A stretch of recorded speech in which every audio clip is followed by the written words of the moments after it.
Jean-Marc Matera, président FC Villeauban. Bonsoir. Bonsoir. Pourquoi ce choix? Parce qu'avant, c'était à remplacer Albert Diret, qui était président depuis longue date, lui. Oui.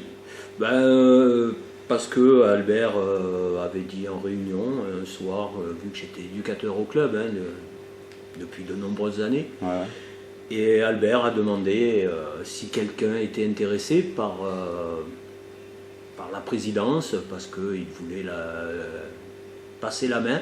Ouais. Et en même temps, il ne voulait pas la passer à n'importe qui. Il voulait quand même que ce soit quelqu'un du club, Ouais. qui était là depuis de longues années. Donc il y avait à l'époque, il y avait Ralph qui était encore là, Ralph Daboval, et moi. Et puis en discutant un petit peu avec mon épouse, avec Anthony Pontieux aussi, l'ancien président de la Motte, et qui m'ont poussé un petit peu à prendre cette décision. Aucun regret jusqu'à ce jour? Non, Parce que pas ça du demande tout. beaucoup de travail quand même. Il y a Énormément. une organisation derrière qui... Énormément, C'est mais terrible. bon, je l'ai dit à Albert, on ne se rend pas compte quand on est dirigeant, Ouais. éducateur, du travail que le président fournit.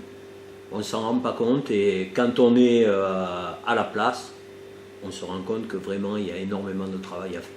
On sait que FC Villeauban, c'est un club familial, mais aussi famille, parce que Sébastien, je crois qu'il s'occupe de la compta, c'est ça? C'est ça. Tu as Carole? J'ai Carole qui est donc mon épouse qui Ouais. est secrétaire, Sébastien qui est trésorier. Ouais. Et puis, bon, après, j'ai pas tout qui est vice-président, pas tout, c'est Un un ami ami de longue date. Ouais. Voilà. On a fait beaucoup on a éduqué beaucoup de gamins au club, et notamment ton fils d'ailleurs, Ouais. David. Et voilà, donc ensuite, après, il y a Jérôme Cascales. C'est pareil, c'est un ami. Enfin voilà, c'est beaucoup des gens en qui j'ai confiance. C'est ce qu'il faut déjà dans un club, avoir confiance C'est ça. à son entourage. Le club, il comprend quand même pas mal d'équipes, des petits, des U11, du 13, du 15, du 17, Oui. 2 équipes seniors. Oui. C'est pas mal pour un petit club. C'est pas mal du tout, parce que bon, quand on a repris le club, on était à 100, je crois qu'on était à 150 licenciés si mes souvenirs sont bons. Nous on a repris le club, on est monté à 160 licenciés la première saison, 170 la première saison, et on est passé à 200 licenciés pour cette saison. Avec l'euro, ça risque d'augmenter un peu. L'enthousiasme des parents. On s'y attend. Ah ouais, faut On se s'y préparer. attend, mais on se prépare pour. Bon, on va créer une équipe U19 pour l'année prochaine. Ouais, on en Parce qu'on reparlera de ça. On en parlera tout à l'heure, je pense. Ouais. Et voilà, donc il y a des prévisions dans l'avenir. L'année 2015-2016, elle a coûté plus cher que l'année précédente au niveau des pénalités, etc., etc., etc. Non, Non, au niveau du bilan, on est bon. non, on n'est pas. Tu es aidé par la mairie au niveau. Oui, j'ai une subvention. Tu as des sponsors? J'ai un gros sponsor qui Ouais. est Intermarché Villeauban, Ouais. qui nous aide beaucoup, déjà financièrement, et puis au niveau de tout ce qu'on prend pour le club, pour les tournois, tout ce qui est logistique. C'est aussi un appel quelque part. Après, Cette on interview est, pour avoir un peu plus de sponsors. oui, on est toujours demandeur. Ouais, bien sûr. Il n'y a pas de secret. Malheureusement, un club sans argent, ça ne peut pas tourner. Et donc là, on est en train de mettre en place une commission sponsoring, Ouais. avec des personnes qui vont s'occuper uniquement du sponsoring, d'aller voir les commerçants, d'aller voir un peu tout le monde, et de démarcher un petit peu de façon à avoir un petit peu plus d'aide pour la saison prochaine. Les maillots, ils ne changent pas suite au. Les maillots, on Ouais. a refait toute cette saison, on a refait tous les maillots de Ouais. toutes les catégories. Donc là, à part les nouvelles catégories qu'il faudra qu'on refasse, sinon on laissera les maillots. On pense que ça va durer au moins 3-4 ans. On va parler un peu de toi. Tu étais gardien, c'est ça? C'est ça, Moi, je t'ai connu gardien. c'est vrai. Tu peux m'en parler un petit peu plus? Oui, Bon, mais combien de temps tu as été gardien déjà? J'ai commencé très jeune. Je devais avoir 8 ans à Draguignan. Par contre, je ne jouais pas encore gardien puisque j'étais défenseur. Ensuite, je me suis retrouvé à Flyosque. Et toujours pareil, j'étais toujours joueur de slant. Je crois que je suis arrivé à faire gardien de but. Je devais avoir une vingtaine d'années. 21 ans, je devais sortir de l'armée. On avait monté un club à Montferrat. Et je suis devenu gardien à ce moment-là. Qu'est-ce qui t'a plu dans ce poste gardien? C'est la responsabilité du poste. C'est un poste à responsabilité puis qui est à part, qui est très particulier parce que la moindre erreur, on la paye cash malheureusement. Un défenseur, il y a toujours le gardien qui va peut-être le sauver. Un attaquant, quand il manque un but, on va lui faire la remontrance, mais si derrière on gagne le match, c'est oublié. Un gardien, c'est jamais oublié. C'est ça qui te plaît, le challenge? C'est le challenge. Justement, on va parler de Maxime dans tes souvenirs. Maxime, finale, consolante, avec l'équipe 1 contre l'équipe 2, tir au but. Oui. Pas tout. Je connais la suite, explique. Donc on finit en finale de consolante, on finit au tir au but. Je ne vais pas te dire qui avait gagné des deux parce que je ne me rappelle plus. Peu importe. Et puis on se retrouve tous les parents donc près de la buvette du stade des Bosquettes. Bosquettes. C'est au Bosquettes. Et donc devant la buvette, que du goudron bien sûr. Exactement. Puis les parents qui nous disent maintenant les coachs vous allez finir au penalty.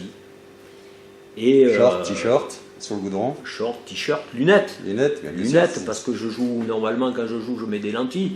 Mais là je n'étais pas censé jouer donc j'avais mes lunettes. Et puis premier penalty, on met 2 chaises. Premier penalty, pas tout tire, il marque, je tire, je marque. Puis au bout d'un moment je lui dis pas tout, de toute façon tu le sais, tu ne gagneras pas. Et puis il m'envoie un ballon que malheureusement il faut aller un peu chercher. J'ai plongé sur le goudron. Malheureusement, les lunettes sont tombées et le verre a cassé. Voilà, la petite histoire. Je me suis fait engueuler par maman, mais j'étais content, j'avais gagné pas tout. Il y a aussi à Montauroux, tu fais une sortie dans les pieds, je crois, tu reçois le ballon dans le nez. Oui. Il y a quelque chose comme ça, non? Oui, alors à Montauroux, c'était... en fait, à l'époque, je jouais encore en vétéran, donc le vendredi soir en vétéran. Et je rejouais le dimanche en senior. À l'époque, j'étais en réserve. Et donc, on monte le vendredi soir à Montferrat. À Montauroux. Je fais un gros match à Montauroux avec les vétérans. On gagne le match. Puis on boit un coup à la fin du match. Et bien sûr, il y avait toujours un peu des dirigeants qui revenaient le dimanche. Donc, je leur dis, dimanche, je suis encore là. Et puis, on fait le match. Et on menait, je crois qu'on menait 1-0 à la mi-temps. Sur un coup franc de Patou qui avait quand même vendangé pas mal avant. Mais bon, on menait quand même 1-0. Et puis on reprend en deuxième mi-temps et à un moment donné, je fais une sortie dans les pieds. Et à 3 mètres, le joueur frappe. Je me prends le ballon dans le nez. Bien sûr, sang et tout. Voilà. Et l'arbitre me dit, monsieur, vous sortez. Et je le regarde, je dis, mais jamais je sors de là. J'ai dit, donnez-moi de l'eau, donnez-moi de l'eau. Je me suis soigné comme ça, on finit le match, on avait gagné, je crois, 3-1. Un warrior, hein. Tu tiens tête, tu veux finir. Mais je suis très tenace. Il y a aussi à l'Orgue, puisqu'on parlait de Patou, un joueur de l'Orgue, je pense que. Et dans les 40 mètres, Patou, en espérant qu'il rate le tir, lui dit de frapper. Et là, tu te chopes une pleine lucarne. C'est ça. Merci Patou. C'est ça, tout à fait. Après, il n'avait pas ses intentions, il espérait d'ailleurs que le joueur allait arrêter. Et c'est ça, je jouais en réserve, donc je jouais sur la pelouse à l'Orgue et j'étais un petit peu avancé. Et puis ce joueur prend le ballon, il était à peu près entre 35 et 40 mètres. Et puis Patou lui dit frappe. Et ce joueur il frappe le ballon en pleine lucarne. J'ai dit, tu aurais mieux fait de te taire, peut-être j'aurais pas pris de but. Voilà, on va revenir sur les résultats de la fin de saison, les U17. Excellent, le travail de Jérôme et Tony. Très très bon travail. Et félicitations aux joueurs aussi. Oui, aux joueurs et aux coachs aussi, parce que j'avouerai qu'en début de saison, quand on a confié l'équipe à Tony, on ne savait pas trop où on mettait les pieds. Hein.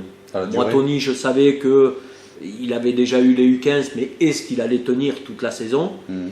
Puis finalement, il l'a bien tenu et il a très très bien tenu les gamins.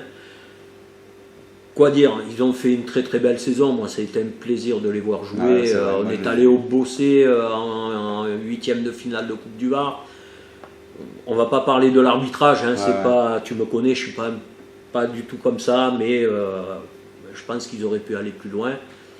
Après, voilà, c'est la cerise sur le gâteau, comme je leur ai dit. La Coupe du Var, c'est la Coupe du Var. Ils auraient pu. On aurait pu aller au bout. On aurait peut-être pas pu du tout, peut-être passer qu'un tour et sortir. C'est comme ça. Le plus important, c'était le championnat. Ils ont fait le boulot et il n'y a vraiment rien à dire. Et bravo à eux et encore félicitations à tout le monde. On va parler du championnat des seniors. Intox, info, l'orgue n'est pas premier, point de pénalité, etc. etc. Alors l'orgue aurait pris 2 cartons rouges, donc sont à 7 ou 8 matchs de suspension. Nous, on a pris aussi 2 cartons rouges. On a pris un rouge direct et 2 cartons jaunes qui font qu'un match de suspension. Et donc, on se retrouve à 5 matchs. Et de inférieur ou égal à 5, on a un point de bonus. Au-dessus de 5, de 5 à 11, c'est 0 point. Donc, la logique voudrait qu'en ayant ce point de bonus, on passe devant l'orgue d'un point. Donc champion. Donc champion. Dans la logique, c'est champion. Mais le mérite en revient aux joueurs et aux coachs. Après l'orgue, je veux tirer mon chapeau à l'orgue parce qu'ils ont fait une très très très belle saison. C'est vrai. Très très belle équipe. 2 coachs franchement exemplaires et il n'y a rien à dire. Et je les félicite aussi. Après, il faut un premier, il faut un deuxième. C'est comme ça. L'essentiel, je pense que c'était la montée en PHB pour les 2 villages, que nous sommes en plus très proches, très voisins. L'essentiel était la montée en PHB. Tout l'honneur revient vers toi pour le choix de l'entraîneur, Cyril. Alors, Cyril, c'est une longue histoire. Cyril, je l'ai connu à l'époque où j'étais parti à la Motte, quand j'ai fait mon un petit extra à la Motte avec Anthony Pontieux, et j'entraînais son neveu, le neveu à Cyril. Donc on s'est connus un petit peu comme ça, mais sans plus. Et puis l'année dernière, il y avait des choix à faire. Moi, je reprenais le club, c'était ma première saison. Un petit peu compliqué.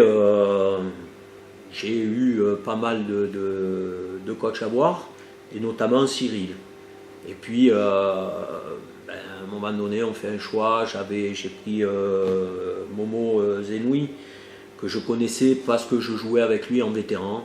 Et j'ai fait plus l'affectif. C'est plus l'affectif qui a parlé que réellement le coach par lui-même. Si tu devais me parler de l'homme en lui-même, tu dirais quoi sur Cyril? Sur Cyril, c'est un super mec. C'est un super mec, il s'est rassemblé. Il est très strict dans sa discipline. C'est quelqu'un qui demande énormément, qui exige beaucoup, mais en même temps qui s'est redonné aussi énormément. Très superstitieux, parce qu'il y a une histoire aussi d'une causerie avant match où tu étais présent. FC Vidéo Bampère. Et il te demande, Jean-Marc, s'il te plaît, pour les causeries, on va s'abstenir. Alors en fait, on était à Roquebrune, premier match de la saison. Il fait sa causerie dans le vestiaire et j'assiste à la causerie parce que je voulais voir vraiment une causerie de Cyril. Et c'est quelque chose de vraiment... c'est à voir. C'est vraiment à voir. Et donc, j'assiste à cette causerie. Et puis... malheureusement, on le sait, on a perdu le match.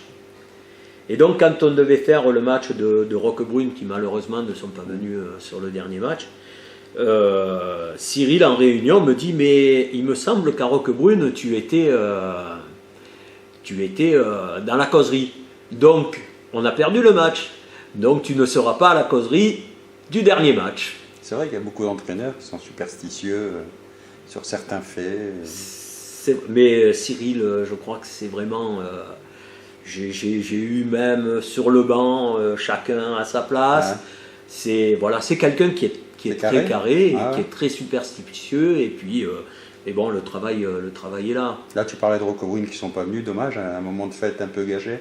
Un petit peu, oui, un petit peu, parce qu'on avait prévu pas mal de trucs. On avait l'intention de faire rentrer les tout petits avec les joueurs. Et on voulait faire une haie d'honneur avec les U11 et les U13, et puis à la mi-temps, les petits U11 et les petits U13 qui auraient fait des séances de tir au but. On comptait présenter nos U17 pour annoncer la montée. Donc dans tout ça, la fête a été un petit peu gâchée. On va dire, ça ne nous a pas empêché quand même de fêter cette montée. Tu as eu une explication sur le non-match? Non, pas du tout. Ils n'ont pas eu la décence de t'appeler ou quoi? Si, ils m'ont appelé quand même, ils m'ont envoyé un mail en me disant qu'ils ne venaient pas. Donc moi j'ai appelé la secrétaire pour être sûr, elles m'ont dit qu'il manquait d'effectifs. Dommage. C'est un manque d'effectifs. Oui, dommage parce que ça a gâché un petit peu. Oui, un petit peu. Le club, il peut se permettre de monter plus haut que PHB, PHA, au niveau de ses frais, parce que les déplacements sont plus les mêmes. Ça deviendrait un peu plus compliqué. Un peu plus compliqué. Le niveau maximum, pour l'instant, financièrement, c'est PHB. Pour l'instant, financièrement, oui, c'est PHB. La PHA, ben, ça devient un petit peu plus compliqué parce que déjà tous les joueurs... plus de frais, et au niveau des joueurs aussi. Voilà, au niveau des joueurs, au niveau des déplacements. Donc voilà, avant de m'engager vraiment dans une PHA, j'assurerai d'abord mon budget. Donc, ton fils Sébastien est arbitre du club? Oui. Je me souviens des anecdotes, on va revenir un peu dans les anecdotes, quand tu insistais pour qu'il soit gardien. Tu te rappelles de cette époque où il s'arrêtait d'être gardien, il pleurait au poteau? C'est vrai. Il était déterminé déjà, il savait ce qu'il voulait déjà. Oui, mais Sébastien, c'est toujours c'est un garçon qui sait ce qu'il veut et qui essaye d'aller au bout des choses. Un passionné, mais sur l'arbitrage. Ben, à un moment donné, non, parce que ça lui plaisait de faire gardien, il était content. Bon, ce qui ne plaît pas toujours à tous les gardiens de toute façon, hein, c'est la concurrence. Et le fait de jouer la concurrence, des fois, le gênait un petit peu. Mais non, et puis il y a un jour où il me dit papa, je veux faire arbitre. Ben, je lui dis écoute, mon fils, il n'y a pas de problème, on va aller voir Albert, puisque Albert était président à l'époque. Et puis voilà, j'ai vu Albert, il a passé ses diplômes, et de là, il est rentré dans l'arbitrage. Et puis, alors il a voulu essayer de faire encore un petit peu joueur, un petit peu arbitre. Et à un moment donné, je lui ai dit, tu sais Sébastien, il va falloir que tu fasses un choix. Parce que ça risque d'être très compliqué. Et il s'est contenté de l'arbitrage. C'est une fonction difficile, parce qu'avec tout ce qui se passe derrière les grillages, pas toujours évident. Il a le caractère pour? Oui. Il sait tempérer les choses? Oui. Il est diplomate, il est très psychologue. Donc il sait tempérer quand il faut, il sait montrer qu'il est là quand il faut aussi. Voilà, le seul petit handicap qu'il aurait, c'est sa condition physique, malheureusement, qu'il a toujours eu. Parce qu'il aurait pu, à un moment donné, être arbitre de ligue. Et malheureusement, ça s'est joué juste sur sa condition physique. Un président qui re-signe pour l'année prochaine, il n'y a pas de souci de ce côté-là? Non, pas de souci, à moins que... Non, on va pas parler. Voilà. Mais toujours motivé. Toujours motivé, et encore plus qu'avant, parce qu'avec la montée maintenant, le fait que Cyril reste, puisqu'on ne savait pas trop à un moment donné, on ne savait pas s'il allait rester ou non. Là, on sait qu'il va être avec nous l'année prochaine. Je pense qu'on fera encore une belle saison. Et donc encore plus motivé qu'avant. Là, tu es à la recherche encore de bénévoles ou quoi, si tu dois faire un appel ou quoi, ou au niveau du club pour aider, ou même prendre des coachings ou quoi, parce que tout le monde reste. Tout le monde reste. D'accord. Tout le monde reste, hein, donc on n'a pas de soucis au niveau des éducateurs. Ah ouais. Il nous manquait du fait qu'on crée une catégorie au-dessus, donc Tony va monter en U19. Ouais, c'est ça. Et donc il nous manquait un éducateur en U17. Et puis on a trouvé au sein du club. Et voilà, le plaisir que j'ai, c'est de voir mes seniors qui s'investissent au club et qui prennent des équipes et qui encadrent des équipes. Là, on aura, je peux l'annoncer puisque c'est officiel, on aura Brian Naventure et Jonathan Lesage qui vont prendre les 17. D'accord. Donc 2 joueurs seniors qui reprennent les 17. Donc une nouvelle catégorie en U19. Donc une nouvelle catégorie en U19. Challenge. Nouveau challenge. Ouais. Très très très difficile où il va falloir être très vigilant parce que c'est un grand pas au niveau du palier, hein. 17 et 19, rien à voir. Et puis c'est une catégorie très compliquée, très spéciale. Toujours. Donc il va falloir être très Tony et vigilant. Jérôme. Toujours Tony et Jérôme. Donc il y a pas mal de joueurs qui vont monter en catégorie. Beaucoup, il y a pratiquement, je crois que les 3/4 de l'équipe montent en U19. Donc voilà, après il y a beaucoup de U15 qui montent en U17, donc on aura les U17 sans problème. Je pense qu'on peut avoir 2 belles équipes en U17 et U19. Là je suis la personne qui t'interviewe. Quelle question tu aurais aimé que je te pose? Je pense que je pense qu'on a fait le tour. On a évoqué mon passé. On a fait un petit peu le tour de tout, non? Rien de dire d'autre sur le club ou je sais pas? Non? Non. Tout est dit. Non, tout est dit. Voilà, non. Moi, j'ai pris un petit peu le club on va dire très à l'arrache, on va dire. J'ai un peu fait des choses l'année dernière, et puis je corrige. Mais j'ai quand même Albert que nous avons nommé président d'honneur. Qui est toujours là pour me donner des conseils quand j'ai besoin, un petit coup de fil. Et Albert est toujours présent et puis il vient voir les matchs et il suit le club. Voilà. Donc il n'y a pas trop si on a fait le tour, je vais te laisser. Demain c'est au tour de Cyril, tu es au courant? Non, tu vois, tu me l'apprends. Voilà. Demain je vais faire un interview avec Cyril. Très bien. Un peu sur le bilan et puis voilà. Très bien. Écoute Bruno, moi je te remercie énormément. C'est moi qui te remercie. Pour tout ce que tu fais, parce que je pense que sans toi, nos petits clubs de la région ne seraient pas connus. C'est le but. Et c'est vraiment génial. Continue et encore une fois merci. Ça me touche. Merci à toi.